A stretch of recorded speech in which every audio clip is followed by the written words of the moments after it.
Hey, I'd like to welcome you to another episode of Mission Matters. My name is Adam Torres, and if you'd like to apply to be a guest in the show, just head on over to missionmatters.com and click on Be Our Guest to Apply. All right, so today I am in Newport, California, and I am at the Cardiovascular Tech Forum, and my guest today is Dr. Robert Schiestl.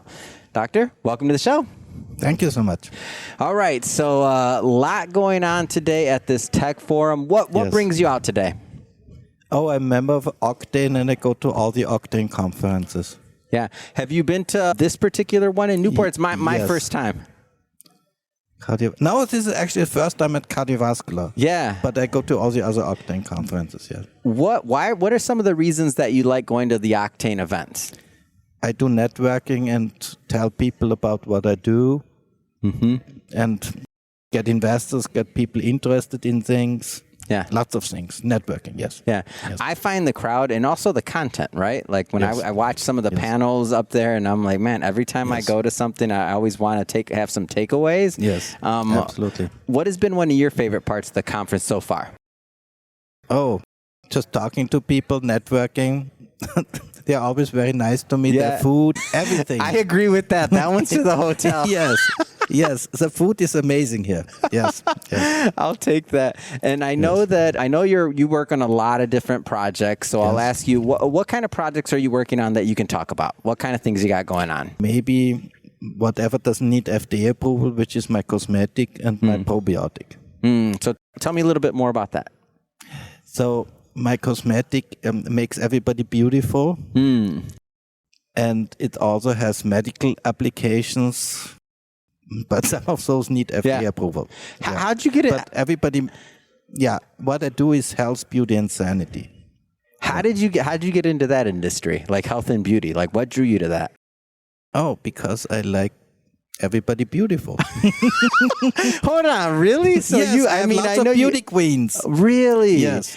And so what was your first your first introduction when you were like, you know what, I want to pursue this just as an entrepreneur? By the way, a lot of entrepreneurs watch this. I'm a serial entrepreneur. I have 16 patents and 6 companies. So what got you into beauty originally? Like a lot of different things entrepreneurs can do. Like what got you into? Do you remember?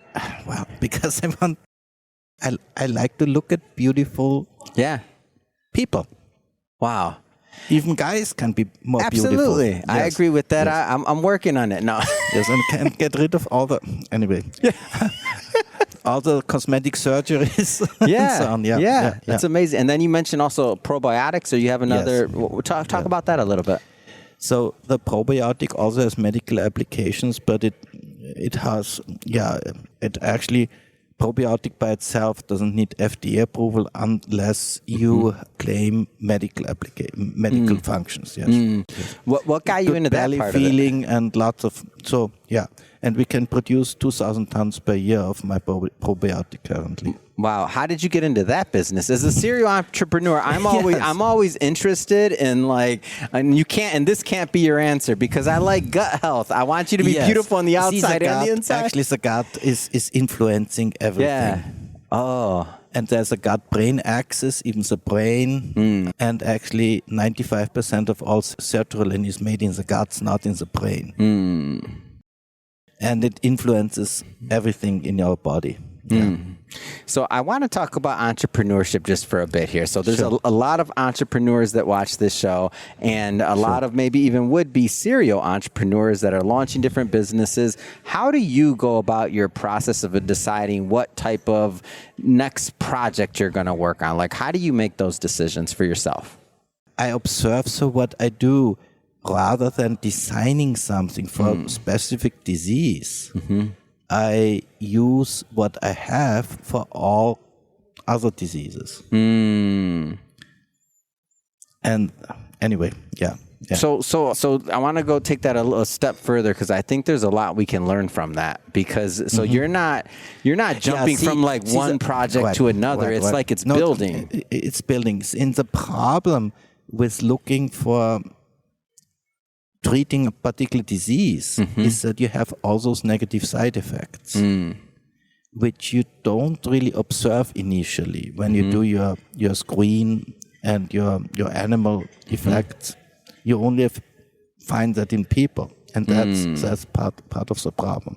And so now, if you have an open approach, then you can try different things. Yeah. And so now let's take that a little bit further. So now you're building on maybe some other work or some ideas that you've had. You're going further. Now and when you're... And whenever you find something new, you can find a new patent or a CIP or... Yeah. And so now, not to... And obviously this is a short podcast interview, so not to oversimplify, but like, so now you have an idea or you have a concept or you have a thing. What do you do next? Like, what's the next part of your process? How do you think about whether you're going to actually bring this to market?